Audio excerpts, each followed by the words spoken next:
मी अवर्सेकरांच्या मुलाला सांगितलं की अभिजित मला तुझी मदत हवी आहे. आज तुझ्याकडे जवळजवळ 350 ते 400 सिक्युरिटी गार्ड आहेत. त्या जर 350-400 सिक्युरिटी गार्ड कुठला तरी शर्मा मिश्रा सिंग वापरतोय त्याचा फायदा, हा जर फायदा एका मराठी उद्योजकाला मिळाला तर हे काम मी करू शकतो, ही माणसं मी उभी करू शकतो, माझे एज्युकेशनचं जे बॅकग्राऊंड आहे त्याचा मी फायदा करू शकतो. आपण एक चांगली टीम तयार करू आणि एक आपण हा व्यवसाय सुरू करू. मी तुला 50% पार्टनरशिप देतो.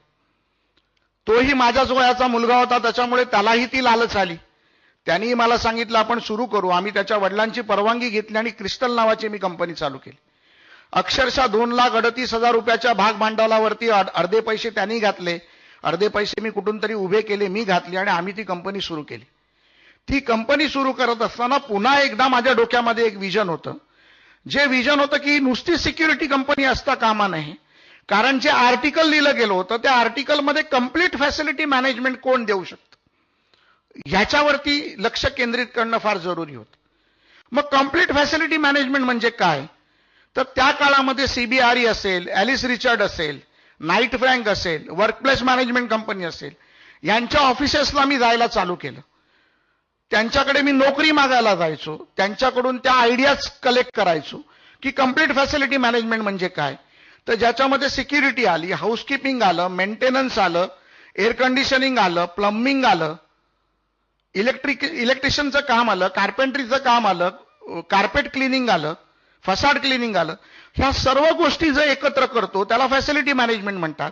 माझ्या डोक्यामध्ये 2001 साली तो विचार आला की मी फॅसिलिटी मॅनेजमेंटचं काम केलं पाहिजे, जेणेकरून भारतामध्ये उद्याच्या जगाला लागणारी जी गरज आहे, आणि ही गरज लागणारच आहे, काचेच्या बिल्डिंगी होणार, मॉल होणार, थिएटर होणार, सर्व काही होणार, बँका होणार, आणि ही गरज आम्हाला लागणार आहे. आणि ते दृष्टिपात करून मी तो विचार डोक्यात धरला आणि मी पुढे माझी पावलं टाकायला चालू केली.